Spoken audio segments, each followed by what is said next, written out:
Uganda was the first country to deploy troops and AMISOM into the volatile failed state of Somalia in March 2007 at the height of the conflict fueled by Al-Shabaab.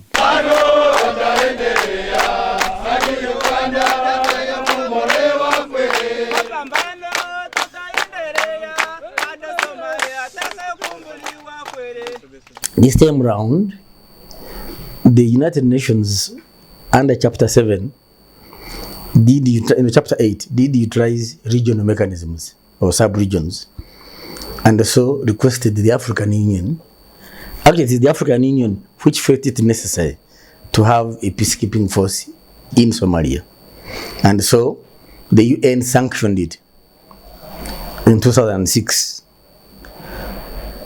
And the mandate was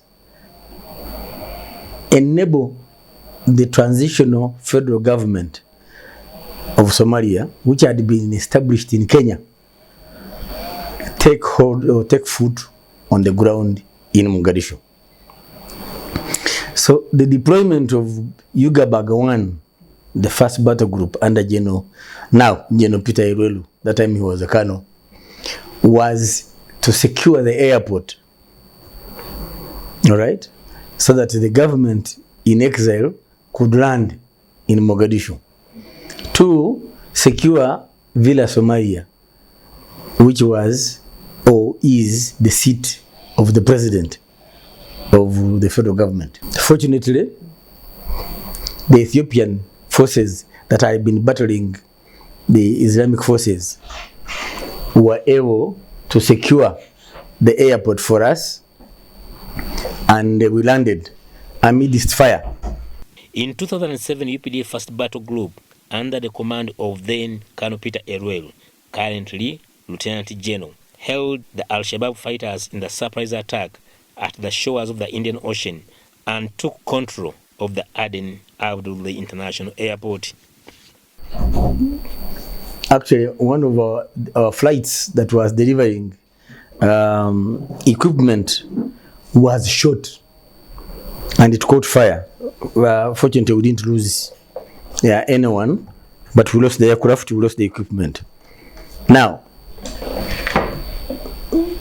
after Ugabag 2 going in, the transitional federal government was able to move from Kenya into Mogadishu, and we began securing the Villa Somalia and the airport. Only those two areas. The rest of Mogadishu was in the hands of Al-Shabaab. And therefore, the AMISOM mandate did not stop at that, but now it was to enable a political process. But a political process in an area where you had fighting going on. So, fortunately, among the countries that had been requested, had been asked by the African Union to deploy, was Burundi.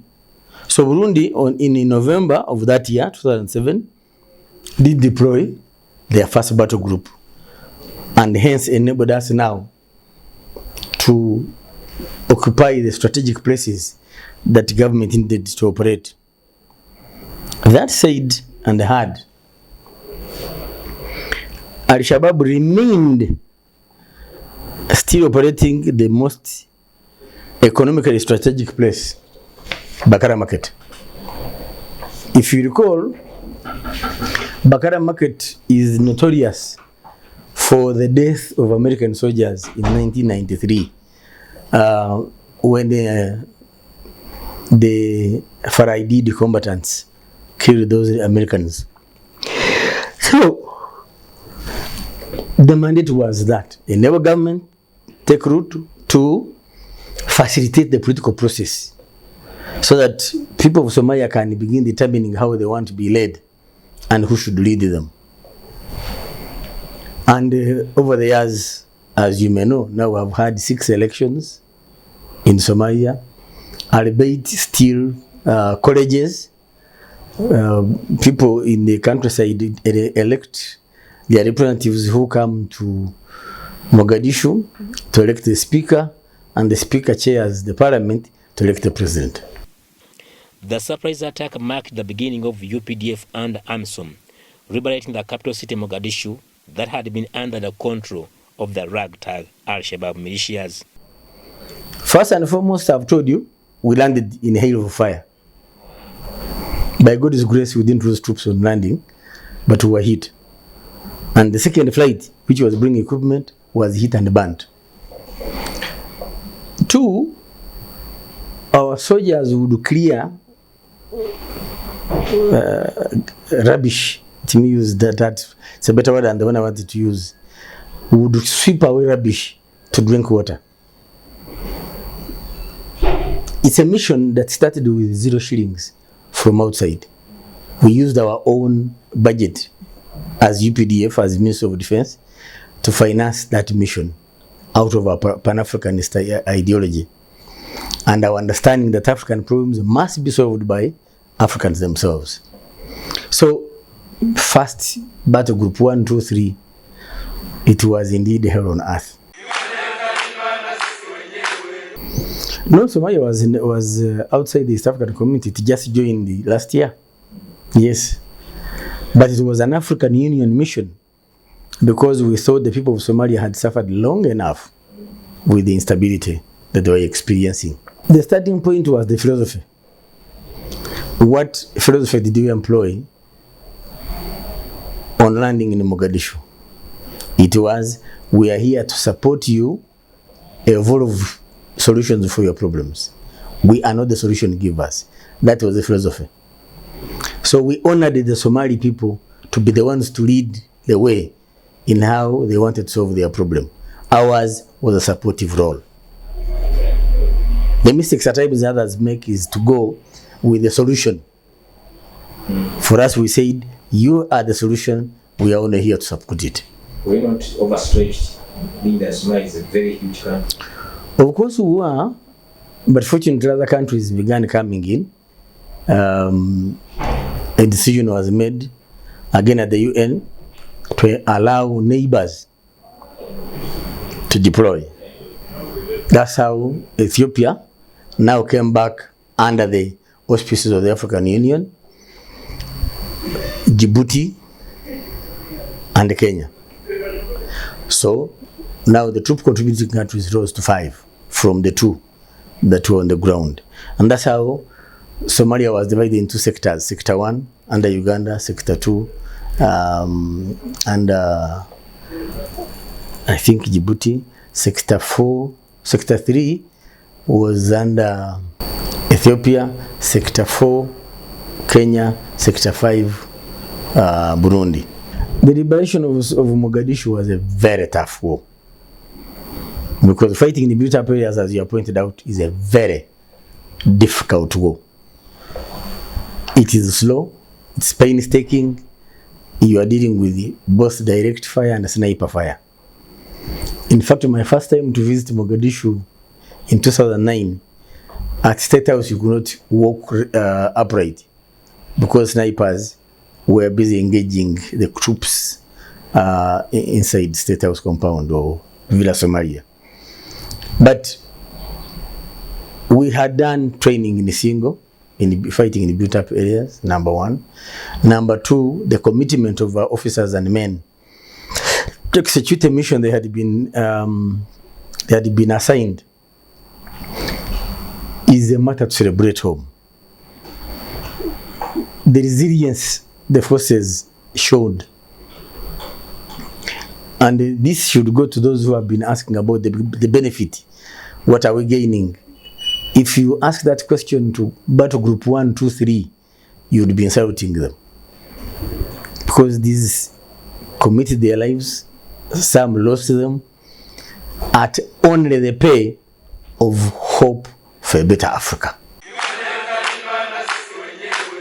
Battles intensified to push Al-Shabaab beyond the areas of operation. At the outskirts of the capital Mogadishu, when the UN Security Council cleared the UPDF troops and AMISOM to peruse the enemies. Challenge number one is on the ground. The question of interclan rivalry. Up to now, the areas like in Burundi where interclan fighting is going on. This is weakening local governance, it is weakening the cohesion of the Somali people, and of course, enables Al-Shabaab to exploit that weakness. Two, it has undermined building state institutions.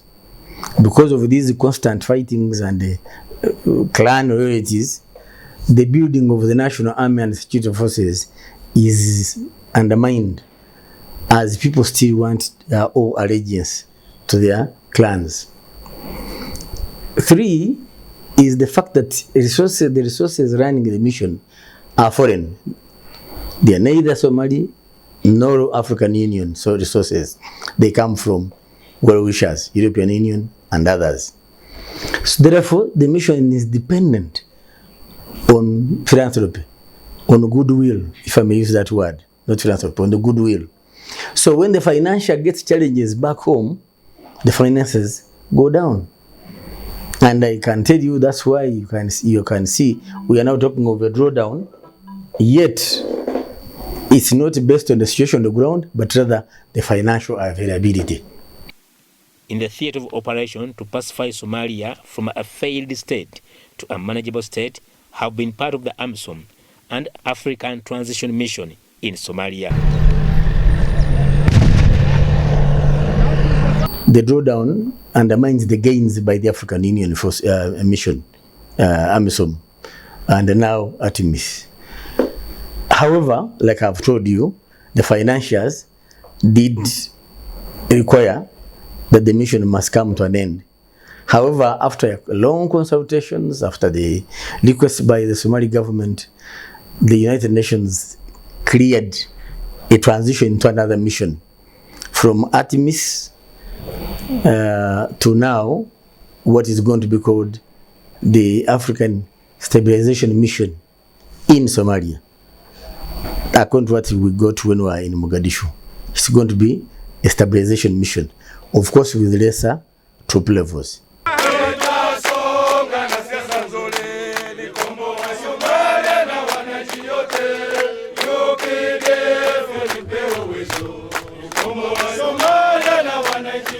The joint military progress in the Horn of Africa is due to the bravery of the men and women who have maintained the boots on the ground and the African Transition Mission in Somalia.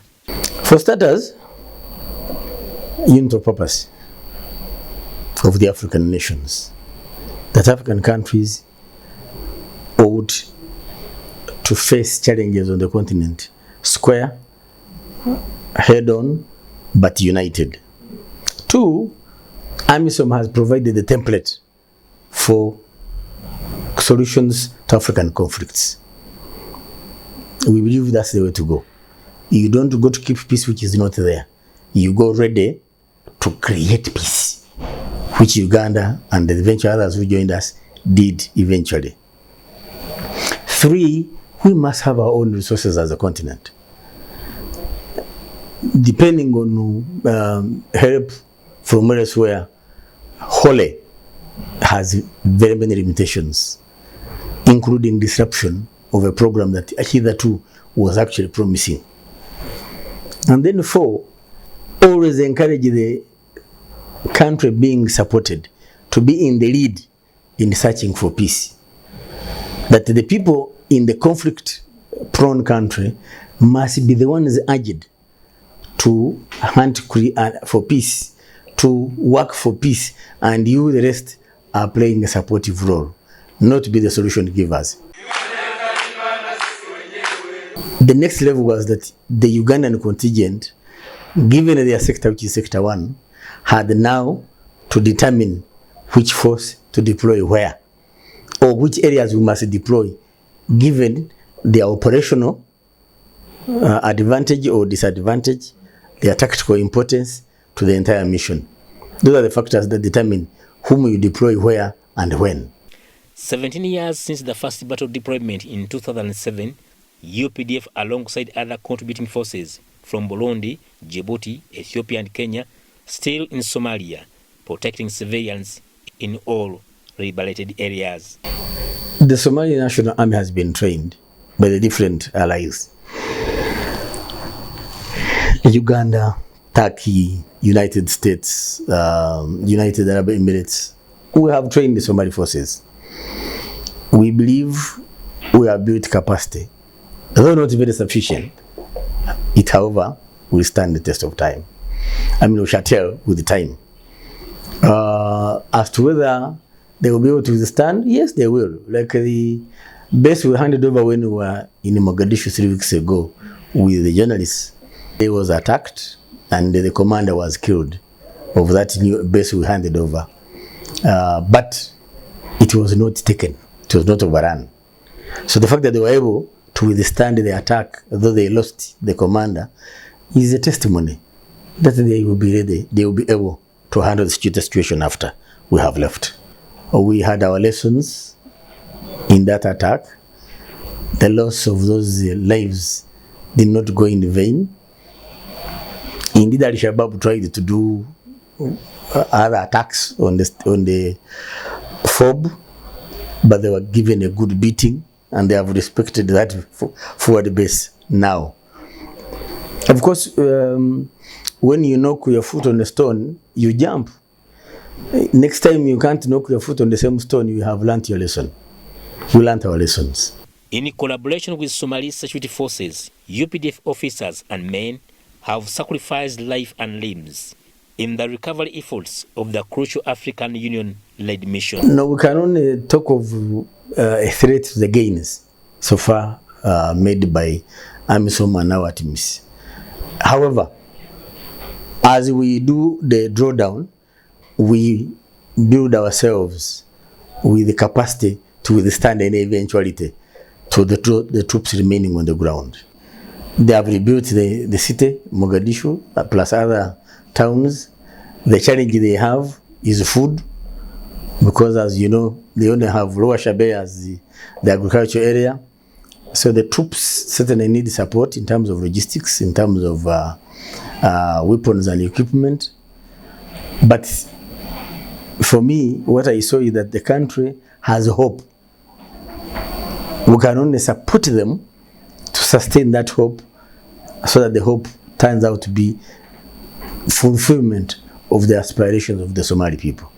UPDF troops are charged with securing an area that covers Mogadishu, Banad region, and Lower Shabe region, the food basket of Somalia that was once a stronghold base of the Al-Shabaab. We have been able to safeguard the Somali transitional federal government into a Somali federal government. Because previously it was transitional, now they have had elections, they have a government which is not transitional. And they have had elections, I think, 6 or 7 times, 6 times. UPDF secured these elections. That's a very big achievement. 2, the Somali people have been able to reconstruct the city of Mogadishu. 3, we have rendered tremendous medical services to the Somali people with our level 2 hospital in Mogadishu. 4, we have overseen the building of the Somali National Security Forces in the 17 years we have been there. Men have been wounded, maimed, but the mission provided for a mechanism of compensation depending on, is it death, which they budgeted $50,000 for someone who has died, is it damage or injuries. Then there is a medical board that comes every year to review those who have been wounded or damaged in the war, what's the extent of the injury. And so compensation is made or calculated according to the level of the injury. And indeed, the men have been compensated. In recent times, there have been delays, of course, in these compensations, but still, they are paid. This is purely African Union that does the compensation. Well, this was now. Unfortunately, his promotion came out after he had been killed. Lieutenant Colonel Pio Awany was the convoy commander for the convoy that was taking logistics. Even when I was in Mogadishu with the journalists, he was the commander of our convoy. The convoy was heading to kilometer 67 to supply the forward base. The other troops, the other vehicles that are in the convoy that were ahead of him passed well, and this was what he landed on was what they call a commanded improvised explosive device. Commanded meaning it's not planted and somebody goes away, but it's planted and somebody is somewhere in a at safe distance controlling the device. So I'm very sure the commander of that device had seen where the other vehicles had passed, and that's where he put when the commanders, conspirators we call them, came. It stepped on it, and the vehicle was shattered by this IED. Okay. And that's how we lost him. We lost a Somali National Army soldier who was inside the same vehicle, and then one Ugandan and 2 Somalis were wounded. The capture of key Al-Shabaab town of Janare led to the discovery and dismantling of the manufacturing plant for explosive devices, which Al-Shabaab used to terrorize civilians and maintaining fort in Mogadishu. More resources until those who support you come and join you. So for us, we are proud that we have set the mark for what a Pan-Africanist force can do, with or without external help. In the past years, the UPDF ATMIS forces have witnessed development, with the Somali National Army demonstrating capabilities to manage the country's security affairs from ATMIS. Currently, UPDF troops have secured and guarded key security installation areas like the Somali Parliament, Mogadishu Seaport, Aden Abdullah International Airport, the base camp, which houses diplomatic missions, UN, EU, NGOs, and other international partners accredited to the federal government of Somalia. Pan-Africanism, it is loving our brothers and sisters in Africa that pushes Uganda to go wherever we go and give support for peace. Because the fundamental need of any human being is peace and security. And so if there is no peace and security, there is no leadership we can talk about. Uganda is proud of contributing with tangible results to the peace-building process of Somalia.